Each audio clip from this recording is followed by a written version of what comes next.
Muy buenos días, compañeras. Un gusto saludarlas a quienes se encuentran en diferentes lugares, en Chile, en América Latina, en el resto del mundo, y que han acompañado esta escuela abierta de Mujer y Ciudad. Nos encontramos hoy en la cuarta sesión de nuestra escuela, iniciando el segundo módulo, el cual recibe el nombre de Dimensiones para la construcción de ciudades seguras, inclusivas y sostenibles con una perspectiva de género. En esta ocasión me encuentro junto a Valentina Saavedra, quien en este preciso momento se encuentra viajando a la ciudad de Barcelona, por lo que grabamos esta sesión para no dejar de transmitir aquellas reflexiones que desde la Red de Mujeres por la Ciudad impulsan nuestro actuar, impulsan nuestro quehacer, y que tiene que ver con desentrañar todas aquellas dinámicas económicas, sociales y políticas que permiten la opresión de las mujeres y que impiden que nos desarrollemos en territorios libres de violencia.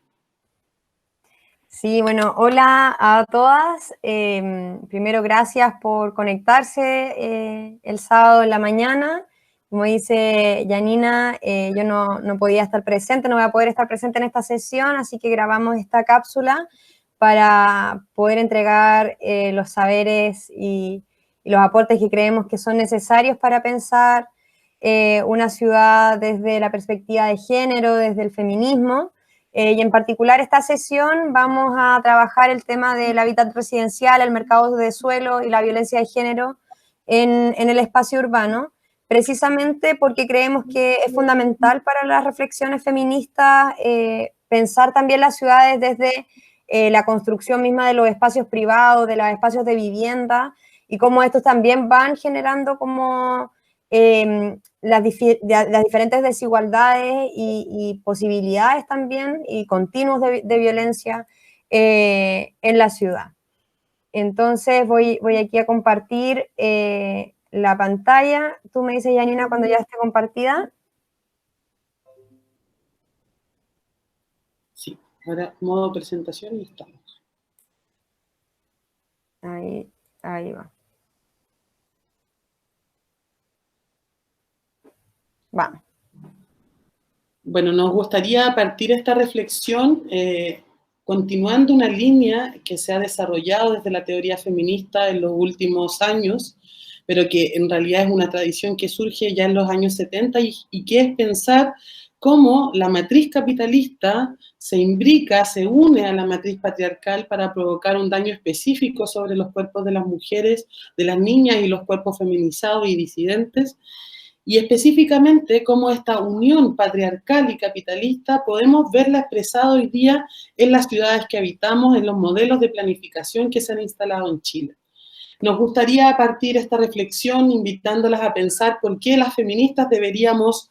otorgarle importancia a la reflexión sobre el suelo, por qué la centralidad en la política del suelo debe conducir nuestro quehacer y por qué esta estructura que se ha condicionado y que condiciona nuestras ciudades requiere que sea observada a la luz del feminismo. Y pensemos hoy día en quiénes toman decisiones sobre el suelo, quiénes son propietarios principalmente del suelo, y cuáles son las proyecciones que se realizan para estas ciudades que habitamos. Entonces, de cara a este proceso constituyente que estamos enfrentando, a pocos días de conmemorar un año, ¿verdad?, de la revuelta de octubre en Chile, poner en tensión cuáles han sido aquellos elementos estructurales que han permitido, ¿verdad?, que el suelo hoy día no esté en el centro de la discusión, que mayoritariamente las mujeres no seamos propietarias, pero que también se diseñe pensando en un sujeto único y cómo vamos develando aquello que ya nuestras compañeras nos anunciaban en las sesiones anteriores cuando nos comentaban, ¿verdad?, sobre esta estructura de género que opera de manera simbólica y material sobre las sociedades para reducir a las mujeres a una condición estereotipada, a una condición que genera ciertos roles y violencias particulares. Sí, complementando un poco lo que menciona Janina, o sea, a mí me parece también importante mencionar que la forma de nuestras ciudades, la supuesta planificación, pero el desarrollo urbano en general, está muy estructurado por esta idea de la generación de propiedad del suelo, como la generación de no solo no apropiación ni simbólica ni en ejercicio de derechos, sino que la propiedad como un bien de consumo propiamente tal y la mercantilización propia de las ciudades. O sea, no es casual de que la forma de crecimiento de las ciudades sea expansiva cuando el suelo, al ser, digamos, un bien que es finito, se va, digamos, como carcomiendo en el territorio debido a que hay una expansión de propiedad también. O sea, ¿cómo se obtiene, por ejemplo, hoy una vivienda propia si no es ampliando los terrenos utilizados? Lo que hace, claro, como un desarrollo urbano bastante poco sostenible, pero también que va generando estos niveles de expansión que son el modelo más clásico de, bueno, la forma neoliberal de las ciudades, pero también de la segregación. Y claro, como dice Janina, además hay que preguntarse quién tiene ese derecho a tenencia o a ese derecho de propiedad que hoy se otorga, pero también cómo se desarrollan las familias en una estructura tan rígida de asignación, por ejemplo, de espacios en el territorio. Y por lo tanto, quienes luego cargan, que en general son las mujeres, con el costo de esa, digamos, de esa rigidez. En esa línea, nosotras también dentro de esta presentación o dentro de esta clase nos gustaría también como desentramar esta división que, como decía Janina, viene de esta división, o sea, de esta alianza como capitalismo y patriarcado que se expresa en el territorio y que va estructurando nuestra ciudad en esta idea de espacio público y privado como espacio productivo y reproductivo, y asumiendo, digamos, de que hay unos espacios en donde las políticas públicas, en donde la política en general, donde los estudios, donde la planificación no se meten, que es el espacio privado, y asumiendo que la ciudad es solo el espacio público. Primero que obviamente eso, yo creo que desde los estudios feministas, desde el activismo feminista se ha develado bastante que no es así, pero también esta misma división es una expresión de esta división sexual del trabajo que es lo más útil para el proceso de rentabilización del suelo, lo más útil para esta idea capitalista de la distribución del territorio. Y obviamente acá queríamos también hacerles una invitación de pensar otras formas de análisis y de cómo nos enfrentamos a las disputas, incluso en las políticas públicas del espacio, asumiendo, por ejemplo, que el espacio doméstico no está solo en el espacio privado, también el espacio comunitario, el espacio de servicios públicos, el espacio de los servicios incluso privados, pero de acceso público, tiene relación con el espacio doméstico, cuando vamos a dejar a los niños al colegio, cuando vamos al almacén a comprar, cuando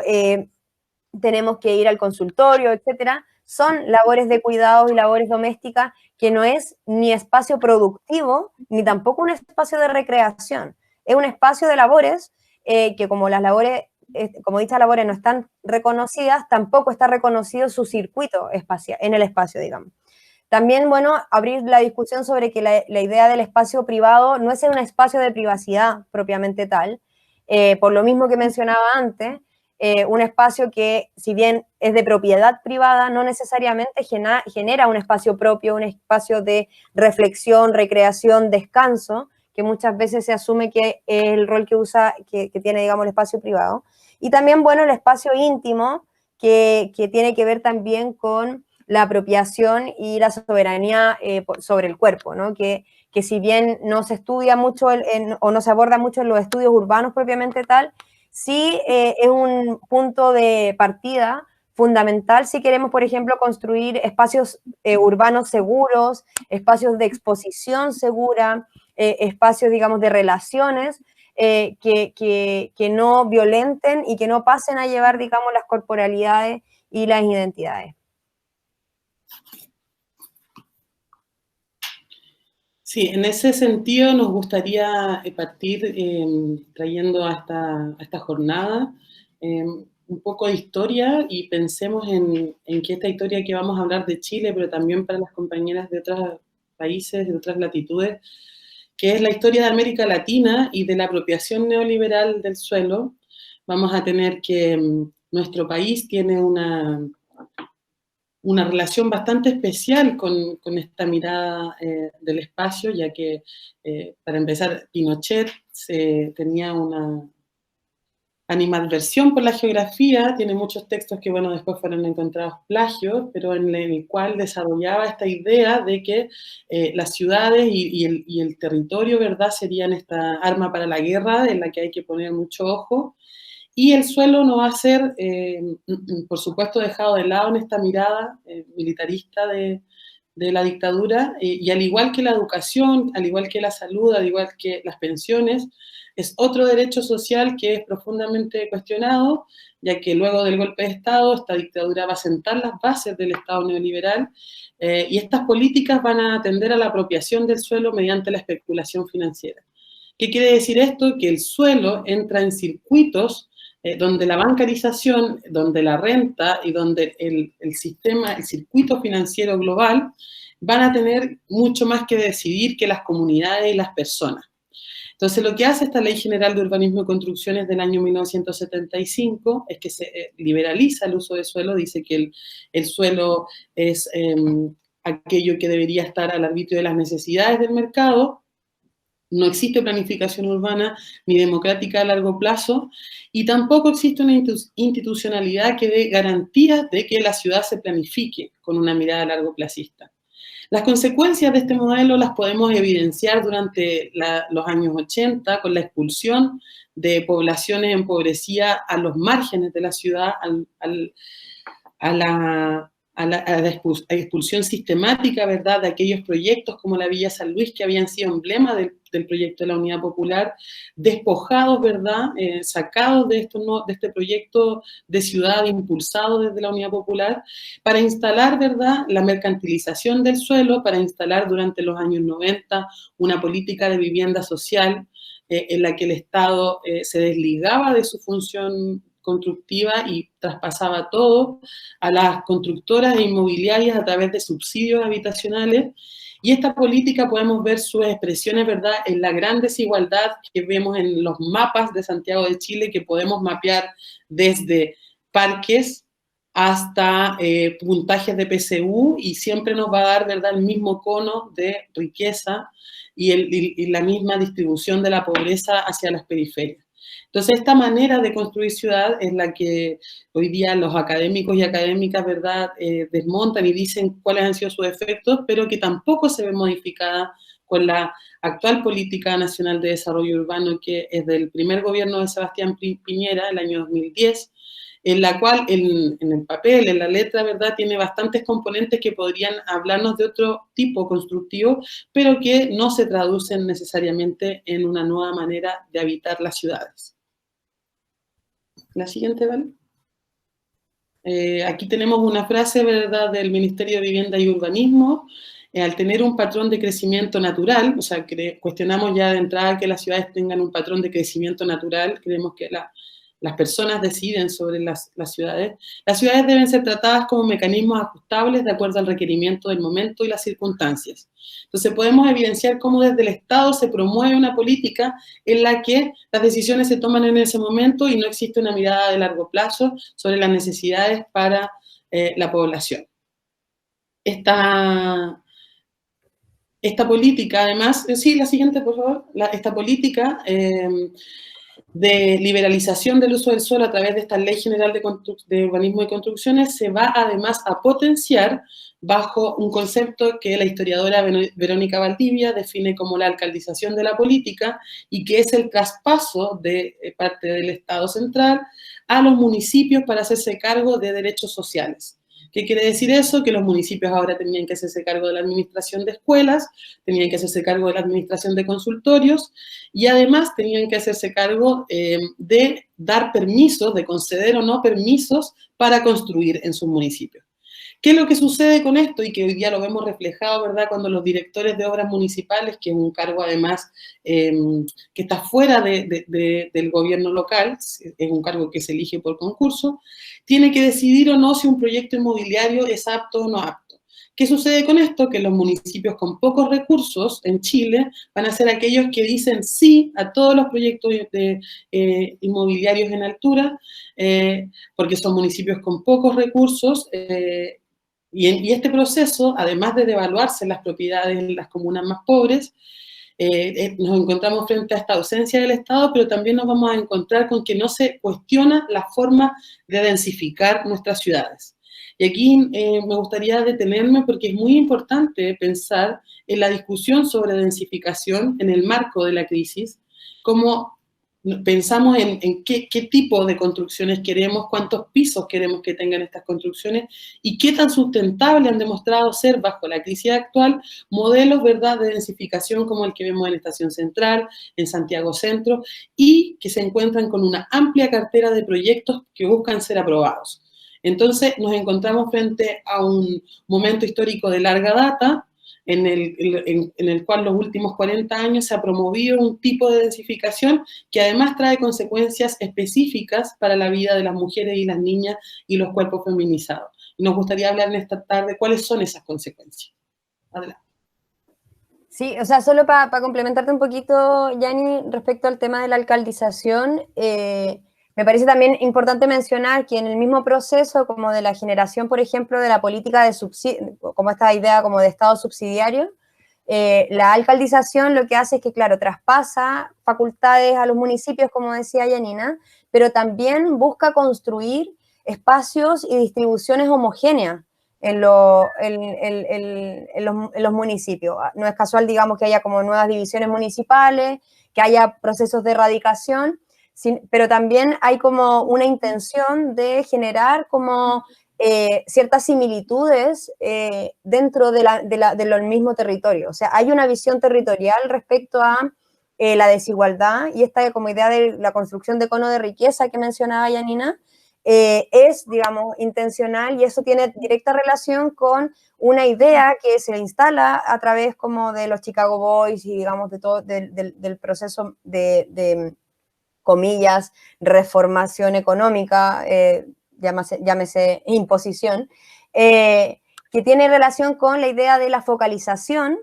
como una forma de responder a las políticas sociales. Y por lo tanto, la construcción de una focalización geográfica es como un paso 2 en esta idea de la entrega de servicios sociales, que al final son como servicios de cuidados, que son, que eran, digamos, estatales o de administración pública, y que pasen, digamos, a una forma de focalización como a quienes, comillas, lo necesitan y por lo tanto no pueden resolverlo por su cuenta. Entonces, no es casual que esta focalización geográfica se busque hacer, y bueno, se mantiene después de la dictadura, de hecho, como una forma de mejoramiento de la localización, y que lo que busca es la disminución del gasto público en servicios sociales. Entonces, me parece importante mencionarlo porque eso también va generando estos como grandes paños de pobreza o grandes paños como periféricos que se buscó generar estas similitudes. Igual de pobres, igual, digamos, igual de excluidos, que creo que es parte de la misma política subsidiaria que ya mencionaba la Yani. Un poco en esa línea, bueno, la Yanina ya hablaba de, bueno, qué consecuencias tiene esta forma, digamos, de, bueno, la alcaldización de la política, de la visión más mercantilizada de la ciudad en sí, desde la política de desarrollo urbano para adelante, y que hoy en día nos enfrenta, bueno, en Chile, para quienes no son de Chile, está todo un proceso de aprobación de una nueva ley que se llama Ley de Integración Social e Integración Urbana, que, digamos, el nombre se escucha bastante bonito. Sin embargo, se trata precisamente de encontrar estos vacíos, estas necesidades de como desmunicipalizar, por decir así, la política urbana, pero desde una perspectiva pro-empresarial y una perspectiva, digamos, de esta forma de crecimiento de la ciudad en donde la mercantilización en sí es parte de como su núcleo. O sea, viene incluso como con esta idea de renombrar el ministerio, como una forma de, bueno, ahí lo mencionamos, de que se fusiona el Ministerio de Vivienda y Urbanismo y el de Bienes Nacionales, y aumenta sus atribuciones pasando por sobre no solo los municipios y los planes reguladores, sino que también por sobre la única resistencia que hoy está viviendo estas formas de crecimiento de la ciudad neoliberal, que han sido las organizaciones locales, las organizaciones territoriales, las organizaciones patrimoniales principalmente, y por lo tanto le da atribuciones al ministerio de, con un, comillas, porcentaje o como con un supuesto porcentaje de viviendas de integración o viviendas de posibilidad que sean vivienda social, proponer proyectos o adjudicarle proyectos a inmobiliarias en sectores en donde no es posible. O sea, básicamente lo que se permite es que el ministerio pase por sobre la organización local o las conquistas que se han hecho a nivel local, con esta excusa, digamos, de la necesidad de densificación y de responder a posibles déficits habitacionales. O sea, no es casual tampoco de que cuando se presenta la ley de integración urbana y de integración social y se abre la discusión en el Congreso, la Cámara Chilena de la Construcción saca, digamos, su estudio respecto a los déficits de vivienda e incluso los georreferencia, o sea, los ubica en el mapa de dónde se requeriría mayor vivienda, donde hay mayores niveles de hacinamiento y necesidad, y que, bueno, evidentemente eso viene acompañado de propuestas de desarrollo inmobiliario y aumento, digamos, de las facultades de la misma, del mismo rubro de la construcción, para, con la excusa de que aquí hay necesidad, hay déficit, poder, digamos, seguir rentando con el suelo. Entonces, nosotras con la Yani lo conversábamos y encontramos que es súper preocupante, pero al mismo tiempo es como que hay que ponerle mucho foco también a esta discusión, porque la ley de integración lo que hace es que fusiona estas dos formas de relación de la ciudad, como la construcción desde la vivienda social, que es la que ha construido básicamente toda la periferia y expansión de las ciudades, fuera, digamos, de los sectores más acomodados, y todo el desarrollo como inmobiliario, especulación de suelo, que ha sido la que ha construido vivienda media y vivienda de alto estándar, pero principalmente en los últimos años vivienda media con bajos estándares de calidad de vida, altos niveles de hacinamiento, bajos niveles de calidad en temas de privacidad, de conectividad sí, pero de como tamaño, que obviamente eso está directamente ligado también a el agobio propio que se vive en el espacio privado, y que, bueno, ahí también son las mujeres en gran parte las que se llevan la carga del estrés y del agobio que significa vivir en espacios pequeños en donde las labores, digamos, no se disminuyen. Janina. Sí. Bueno, desde la Red de Mujeres por la Ciudad fuimos bastante críticas con la aparición de esta ley, principalmente porque, además de lo que ya hemos mencionado, hay una cuestión bien fundamental, y que es que la postulación a la vivienda social ahora es individual,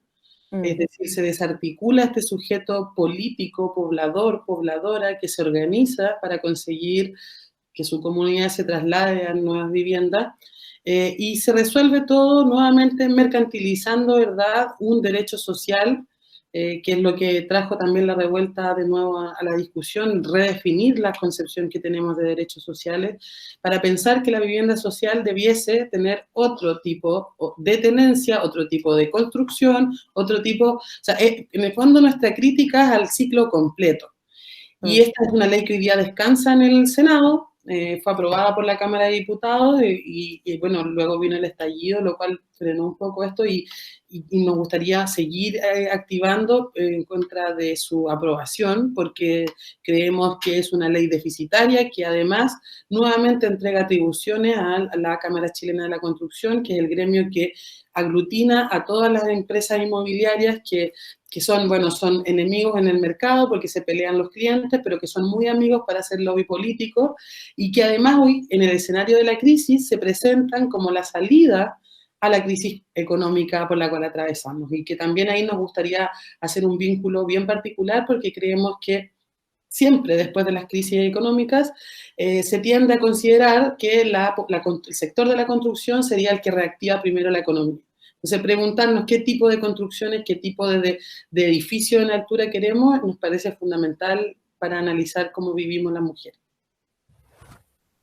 Bueno, y además agregar que es como una reactivación económica bastante en un rubro súper masculinizado. O sea, como el primer rubro que se quiere o que se utiliza, digamos, la reactivación es, digamos, asignación y posibilidades de puestos de trabajo en general masculinos, como claro. para que también se note ahí una prioridad de dónde se cree que se genera la producción en la familia.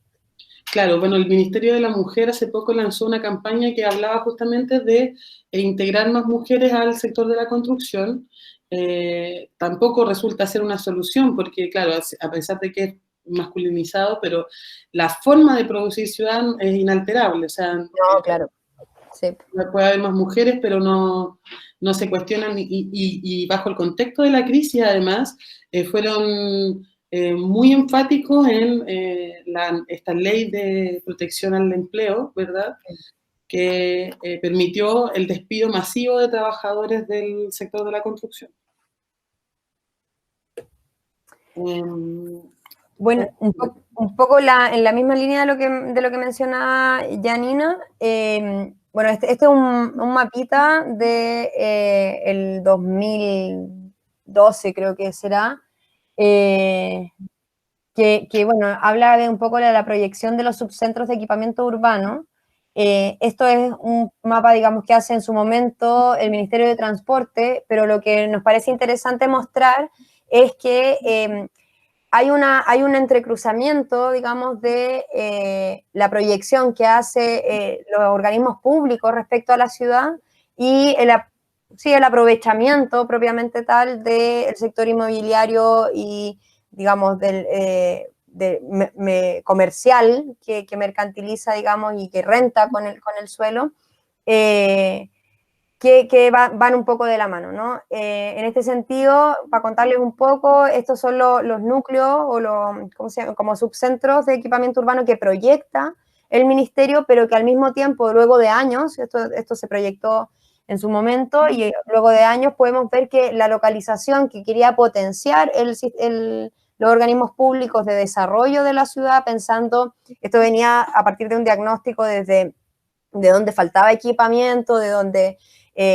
había más necesidad o más crecimiento demográfico y por lo tanto que iba a generar mayores necesidades y por lo tanto las manchas, por ejemplo, las azules oscuras serían como el primer sector de impacto y las de colores como, bueno, que van variando de colores, sería como el área que abarcaría, ¿no? Y bueno, pasa que varios de estos puntos terminan siendo hoy centros comerciales tipo malls, que se les valida como subcentros de equipamiento urbano al incorporar, por ejemplo, en los malls instancias que tienen que ver con los servicios sociales propiamente tal, como centros médicos, como centros de formación técnica, incluso como se les considera como parte de esos bancos y cosas del estilo. Y por lo tanto, la consecuencia directa que tiene esto es que posterior o digamos medio complementariamente, no es 100% posterior, es medio complementario, se van generando procesos de urbanización y mejoramiento urbano en el entorno de estos subcentros que al final lo que hacen es que validan la idea de que los subcentros y por lo tanto como quienes entregan estos tipos de servicios son el sector, digamos, empresarial, el sector privado propiamente tal, y por lo tanto los servicios públicos, en este caso era el Ministerio de Transporte, se preocupa del mejoramiento de vía e incluso la apertura de estaciones de metro en esas áreas geográficas. Y por lo tanto ahí vemos cómo bueno, los procesos de urbanización pública se ven al servicio o se instalan al servicio del mercado inmobiliario también porque al instalar, digamos, estos equipamientos urbanos, como que son grandes equipamientos urbanos, van acompañados también de un proceso de especulación de suelo y obviamente el aprovechamiento de la plusvalía que genera un organismo público, o sea, todo lo que significa el aumento del precio de suelo en torno a no solo la estación de metro, sino que además la estación de metro cercana a un mall, el mall, digamos, al lado de la conectividad metropolitana, en este caso, que estamos mostrando el caso de Santiago, digamos, va mostrando un entramado empresarial que muestra también como cómo está al servicio el sistema público de supuesta planificación urbana para el desarrollo empresarial propiamente tal. Y que eso también determina, por ejemplo, dónde están las zonas de erradicación, que no son, si bien no son erradicación forzada, sí son erradicación, digamos, paulatina, como que se le llama la gentrificación, que esta idea de que, bueno, cuando sube el precio del suelo de un lugar, o cuando generan mejores condiciones, no solo sube, bueno, sube el precio, pero también sube todo lo que está en su entorno, ¿no? Sube el precio del supermercado, sube el estándar de colegios que se ponen, se vienen a instalar también tipos de servicios que no están a la mano en términos monetarios, como no están al alcance monetario de las personas que viven ahí, por lo tanto empieza a haber una expulsión. Y esa expulsión finalmente, claro, la viven las personas con menores ingresos, principalmente, digamos, o sea, sectores que están, digamos, liderados principalmente por mujeres, pero además esto, digamos, es una expulsión que está, digamos, no solo promovida, sino que también como respaldada por parte del Estado. Claro, decíamos ahí conversando, hablábamos con Valentina que es importante esto para la discusión feminista, tanto en cuanto cuando participamos de foros o de actividades de urbanistas feministas, siempre se pone mucho énfasis en la importancia de contar con servicios cerca de los barrios. Pensar en esta ciudad caminable que quede con lugares para hacer las compras, para satisfacer necesidades de salud, necesidades educativas cerca, pero cuando estos servicios se concentran, ¿cierto?, en un street center, en un modelo de negocios que está representado por la idea del mall, ¿verdad? Como este lugar además muy inaccesible, muy tremendo, con una escala de alcance que es básicamente diseñada para que llegues en automóvil, con un acceso cercano, ¿verdad? Muy complicado. Entonces no se cuestiona de qué manera llevamos esos servicios a los barrios, porque todos coinciden y todas coinciden en que hay que acercar los servicios a las personas y ya no generar estas dinámicas de centro-periferia que serían las que colapsan las ciudades y que serían las que obligan a las personas a querer vivir más en el centro. Pero ¿qué tipos de servicios se llevan? ¿Cómo se mercantilizan esos servicios a la luz de esta, además, captura de plusvalía que no se realiza? ¿Por qué? Lo podemos ver en el caso de Pedro Aguirre Cerda, que es una comuna de la ciudad de Santiago, donde a propósito de la llegada de la línea 6, de la línea 6 del metro, se presentan los primeros proyectos de construcción de torres en altura, son 3 proyectos que se presentan y que activan a la comunidad a propósito de que llegaba el metro. Entonces, ¿cómo podemos pensar en esa captura, no solamente en términos monetarios, pero no solo en términos monetarios, sino que también en otras maneras de que la infraestructura pública y el espacio público se viese nutrido de esta llegada de infraestructura básica como es una estación de metro? Lo digo además a propósito de un estudio que realizamos desde Ciudad Feminista, donde evaluamos las salidas de los metros, por ejemplo, y las condiciones de seguridad a las salidas de los metros y que realmente eran nefastas, sobre todo considerando las estaciones de las comunas más empobrecidas. Entonces, esas comunas más empobrecidas, además, las mujeres reciben mayor violencia, pero también porque esta infraestructura pública no dialoga con el espacio en el que se ubica. Entonces instalamos una estación de metro sin pensar en qué está alrededor de ella, sin pensar en los servicios que tienen que activar. También el hecho de considerar cómo muchos de estos comercios, hoy día, si miramos los permisos de apertura de comercios locales, de pequeño comercio que se dio en Santiago. Vemos que los permisos se otorgaron principalmente en la comuna de Providencia, es decir, nos están entregando permisos para reactivar los comercios de una manera que no sea esta capitalista, que no sea esta instalada en el mall, sino con servicios a pequeña escala, que son los que han demostrado además que entregan más luces para las comunidades y su seguridad. Cómo capacitamos a los negocios locales para que estén habilitados para recibir, por ejemplo, a los niños y niñas que requieren, en sus rutas del colegio a la escuela, requieren un punto de seguridad. Entonces, pensar al final la seguridad desde un punto de vista feminista nos lleva inevitablemente a pensar en los modelos económicos que se han instalado para dar estas condiciones de seguridad. Y ahí es bien interesante pensar en cómo también fracturamos estas dicotomías, o sea, pensar la seguridad no es pensar solamente en esta seguridad punitiva, sino que también es echar ojo a lo que se hace previo a que se piense en la seguridad, que es instalar una manera de vivir la ciudad, de habitar la ciudad que está completamente mercantilizada. Entonces, una crítica al circuito completo en el que se instalan los servicios en las ciudades. Bravo. Bueno, y un poco como entrando también a la cuestión más de la microescala, quizá, acá yo les quería como invitar también un poco, bueno, Yani ya mencionaba un poco qué es lo que pasa como con este equipamiento público, con esta instalación de infraestructura pública, y bueno, también nos parecía importante en esta jornada comentarles también qué es lo que pasa dentro del espacio privado, ¿no? Lo que les comentábamos al principio, la relevancia también de analizar qué es lo que pasa dentro del espacio doméstico, el espacio de cuidado, la vivienda propiamente tal, que muchas veces es como ese como tema o como tema desconocido, o que como esta idea de que de la puerta de la casa para adentro los paños sucios se lavan en casa. Bueno, sí nos parecía importante mencionar que desde el urbanismo feminista, desde los estudios urbanos,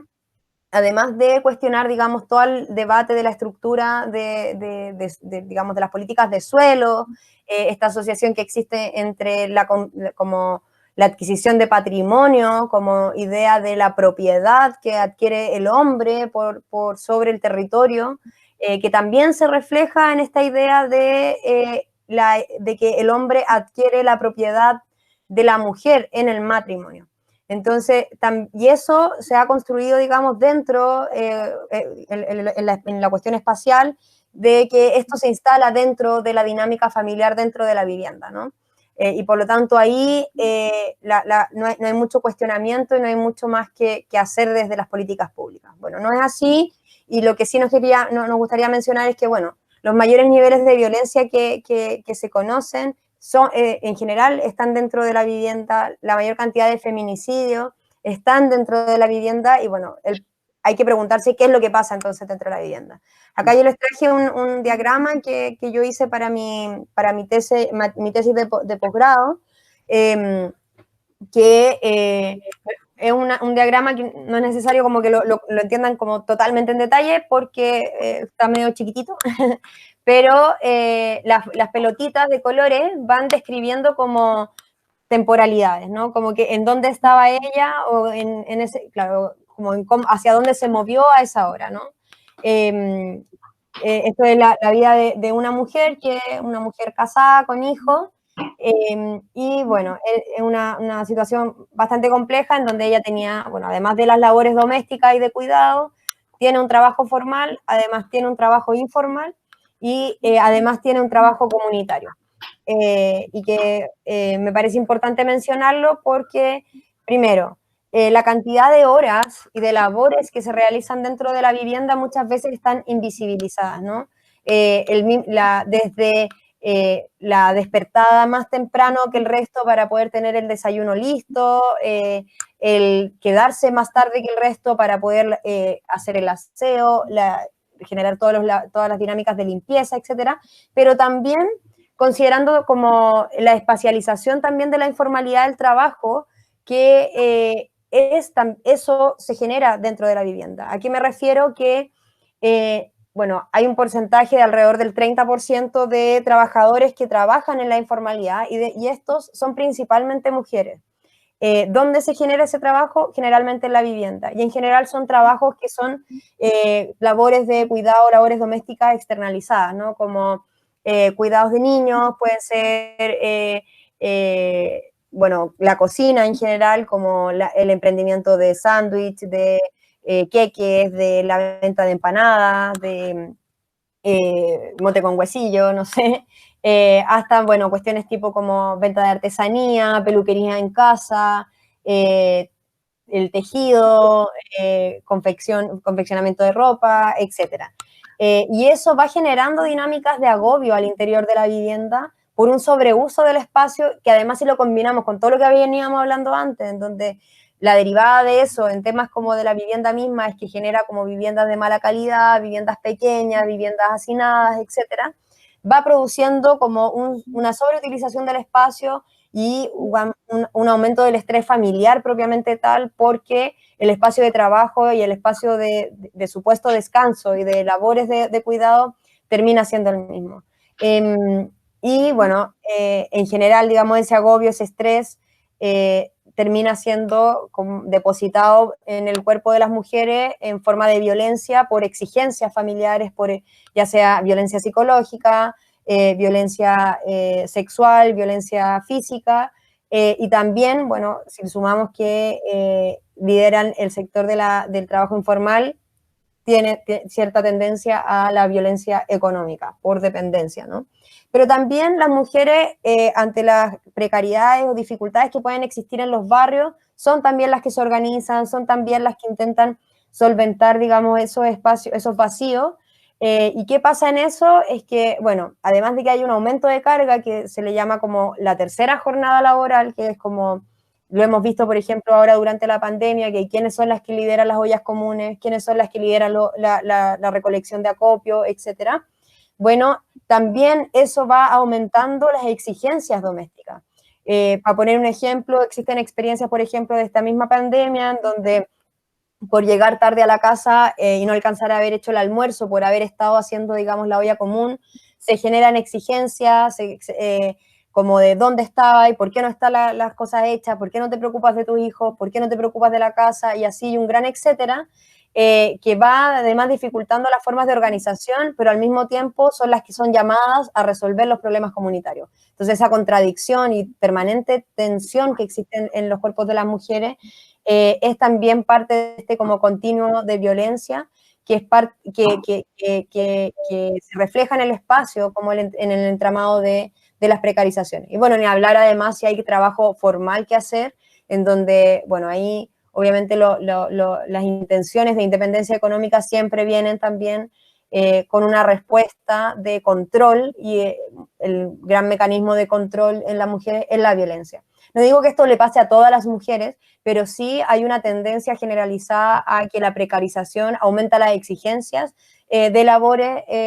feminizadas, y estas generalmente se dan en los barrios y en la vivienda, y por eso es un llamado que queremos hacer también con Janina, de pensar más profundamente lo que pasa en estos espacios privados, en estos espacios, comillas, familiares, en donde muchas veces las políticas públicas creen que la estandarización es lo más eficiente, porque se ve a la vivienda como un producto, ¿no? Es más importante tener una cantidad amplia de vivienda para disminuir el déficit que pensar la vivienda como un espacio flexible de transformación que acompañe también los cambios de la composición familiar.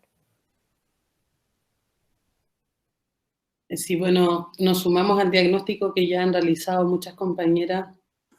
de distintos lugares de América Latina y de acá de Chile, a cómo esta multidimensión y precarización de la vida de las mujeres y niñas se ve expresada en distintas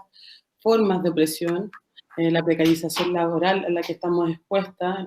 muchas de las cosas ya las hemos dicho, pero también poner algunos acentos, los derechos sexuales y reproductivos que han sido puestos en cuestión bajo la pandemia. Si pensamos en, por ejemplo, en esta serie de anticonceptivos que venían con fallas,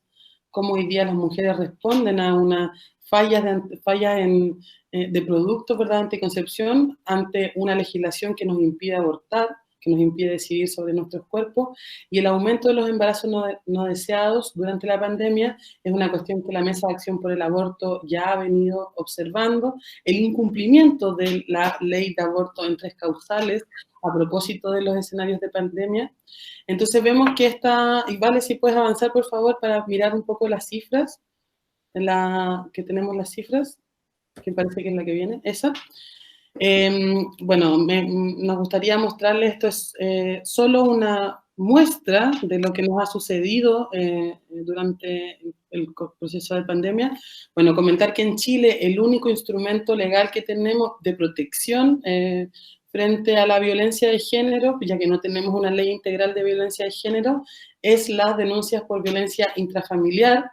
las cuales además han sido también fuertemente cuestionadas porque no dan cuenta de toda esta dimensión de la violencia machista.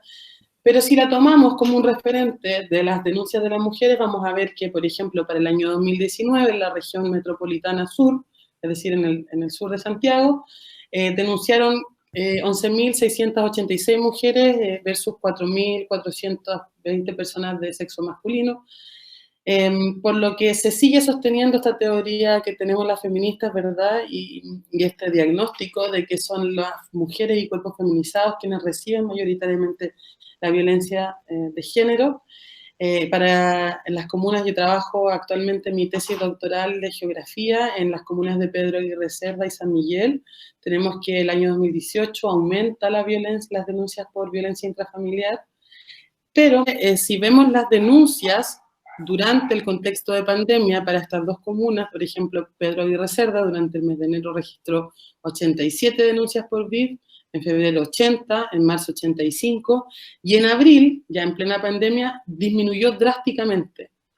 Y bueno, revisamos las cifras de todo el país y es exactamente el mismo fenómeno. Entonces, tenemos por un lado al movimiento feminista poniendo hincapié en que el contexto de pandemia agudiza la violencia de género, y por otro lado tenemos que el Estado nos garantizó las condiciones necesarias, más allá del teléfono, que sí hubo un aumento en las llamadas, pero no se derivó a denuncias. Eso quiere decir que hay un vacío institucional que agravó la crisis y que se proyecta fuertemente sobre los cuerpos de las mujeres. Entonces, ¿por qué queríamos poner estas cifras? Porque pensar en la violencia de género, y es algo que no decimos nosotras, sino que lo dicen muchísimas geógrafas feministas y urbanistas feministas, es pensar en la fractura de la dicotomía de lo público y lo privado. Esta violencia que ocurre dentro de las casas condiciona fuertemente la experiencia del espacio que tienen las mujeres, al igual que su disposición, la disposición de las mujeres a estar en el espacio público, también está condicionada por lo que ocurre dentro del espacio privado. Entonces, este continuum de la violencia es muy importante para pensar en cómo salimos de esta encrucijada, porque no es que en la casa suceda algo y luego en el barrio otra cosa, sino que es un continuum de violencia que se reproduce.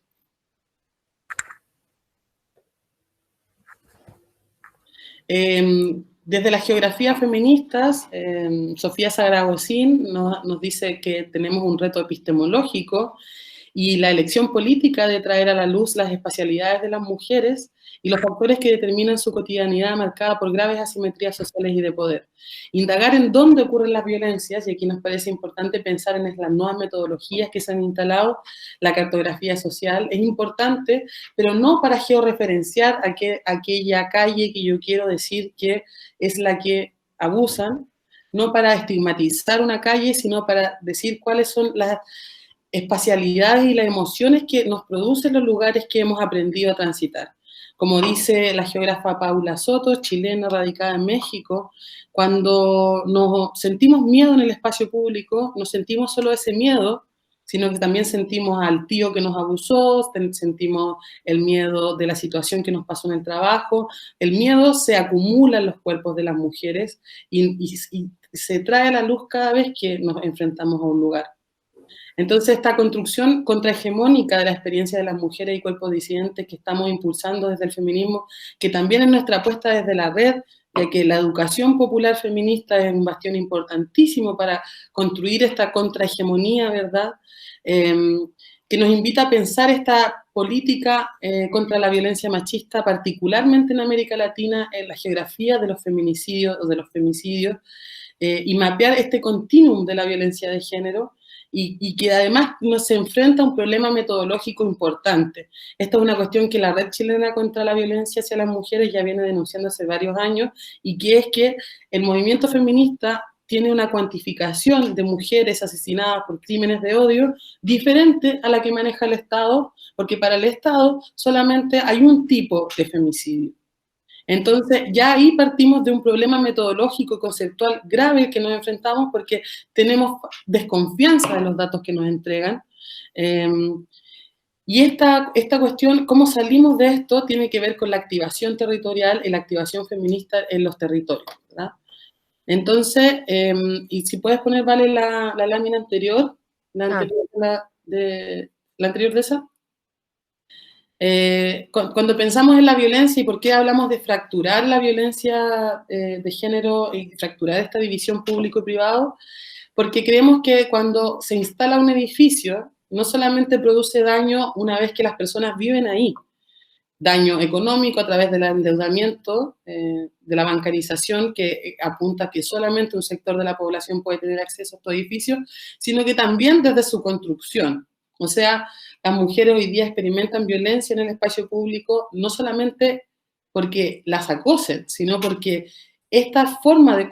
constructiva de apropiación de las veredas, apropiación de las calles, de entorpecimiento de la vida cotidiana a través del ruido, a través del polvo, a través de una serie de daños que se plasman en la cotidianidad de las personas, traen un daño directo sobre las mujeres, que son quienes realizan mayoritariamente labores de cuidado en el espacio público.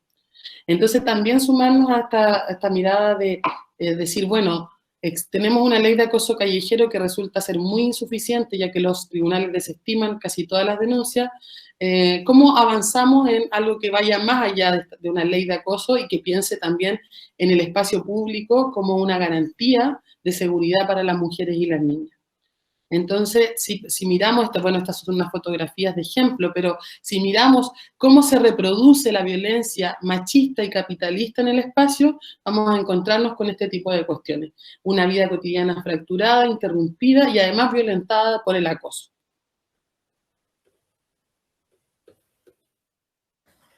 Bueno, y para ir cerrando, o sea, este como gran, no sé, diagnóstico que intentamos hacer, abordando distintas formas de planificación, desarrollo, apropiación, espacio privado, público, doméstico, cuidados, etcétera. Nos parece que son elementos, digamos, obviamente combinados con todo lo que vayan a exponer, bueno, que ya expusieron varias invitadas, pero también que vayan a exponer las próximas. Son elementos fundamentales a la hora de que nos preguntemos qué ciudades queremos después de la pandemia. Hemos visto una serie de instancias, de discusiones, etcétera, que han situado la posibilidad o los marcos de discusión sobre la ciudad post-pandemia en función de lo que, bueno, Janina lo decía, ¿no? Como de la ciudad como un objeto de reactivación económica, en donde no se cuestiona ni la forma de desarrollo urbano que estamos teniendo, ni la economía. Y bueno, nos parece importante mencionar que la ciudad post-pandemia nos llama a repensar las ciudades, a pensar qué es lo que pasa durante la pandemia. O sea, no podemos olvidar el significado y la puesta de urgencia que tiene la pandemia sobre el espacio privado, como el espacio de cuidado, el agobio que significó el encierro, los riesgos que significaron esto, pero también hay que combinarlo con el contexto que por lo menos estamos pasando en Chile, que estamos en medio de...